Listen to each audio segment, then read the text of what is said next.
India आघाडीने अजित पवारांच्या विमान अपघाताचा मुद्दा लावून धरावा, राहुल गांधींच्या अध्यक्षतेखाली समिती स्थापन करावी, रोहित पवारांची मागणी. राज्याचे दिवंगत उपमुख्यमंत्री अजित पवार यांचा विमान अपघातात 28 जानेवारी मृत्यू झाला. या घटनेनंतर हा अपघात की घात असे अनेक प्रश्न उपस्थित केले जात आहेत. राष्ट्रवादी काँग्रेस शरद पवार पक्षाचे आमदार रोहित पवार यांनी अजित पवार यांच्या विमान अपघाताबाबत विविध शंका उपस्थित करत चौकशी करत कारवाई करण्याची मागणी केली आहे. तसेच अजित पवारांच्या विमानाच्या अपघाताबद्दल विरोधी पक्षांच्या नेत्यांची समिती स्थापन करण्यात यावी आणि त्याचं अध्यक्षपद राहुल गांधींकडे देण्यात यावं असं मत देखील रोहित पवारांनी व्यक्त केले.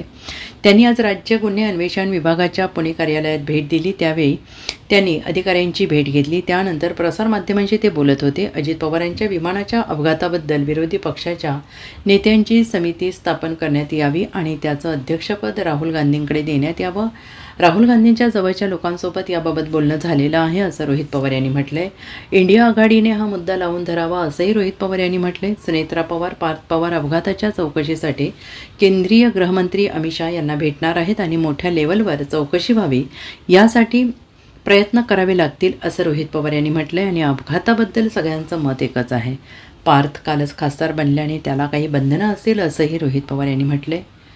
आज सीआयडीकडे आल्यानंतर अधिकारी कितीही चांगले असले तरी कुठं ना कुठेतरी यांच्यावर दबाव आहे आणि हा दबाव असल्यामुळेच FIR दादांचा त्या ठिकाणी घेतला जात नाही.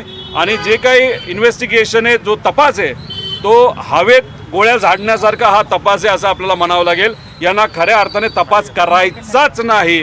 याला त्या VSRला वाचवायचे, DGCAच्या वाचवायचे आणि ह्याच्या मागे जो कर्णधार जो कुणी असेल, नाहीतर जी काही संस्था असेल, त्या लोकांना वाचवण्याचा पूर्णपणे प्रयत्न तिथं सुरू आहे.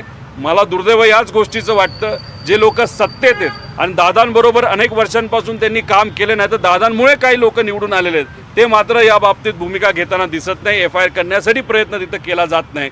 ही मात्र त्या ठिकाणी दुर्दैवी गोष्ट आहे. उद्या मी स्वतः दिल्लीला जाणार आहे. केजरीवाल साहेबांची उद्या आमची भेट होणार आहे.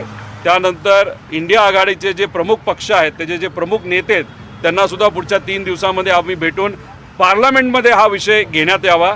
त्याच्याचबरोबर आम्ही जो मुद्दा मांडतोय त्याच्यात 11च्या अंतर्गत एन्क्वायरी सुरू आहे. कलम 12च्या अंतर्गत ती एन्क्वायरी व्हावी, ज्याच्यामध्ये एक वेगळी कमिटी फॉर्म केली जाते. बाहेरच्या काही संस्थासुद्धा आपल्याला त्या इन्व्हेस्टिगेशनसाठी घेता येतात. कलम 11मध्ये घरच्या घरी तिथं आपल्याला इन्व्हेस्टिगेशन केल्यासारखा तो विषय.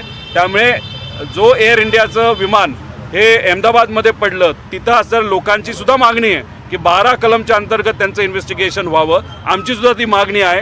तर त्या सगळ्या मागण्या घेऊन आम्ही दिल्लीला जाऊन दादांसाठी तिथपर्यंत लढा त्या ठिकाणी घेऊन जाणार आहोत. तर इंडिया आघाडीलाच का?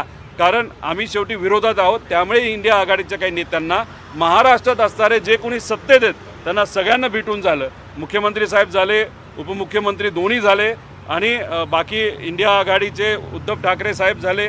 त्यानंतर मराठी नेता राज ठाकरे साहेब त्यांच्याबरोबर बैठक झाली. तर दिल्लीत जाऊन काँग्रेस आणि इतर पक्षांबरोबर आम्ही भेटू. पण हा लढा कायमच असा ठेवला जाईल.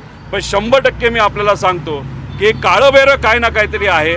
अजितदादांच्या घातपातच झाला असं कुठंतरी आम्हाला सर्वांना वाटलंय. Bureau report SBN Marathi, Mumbai.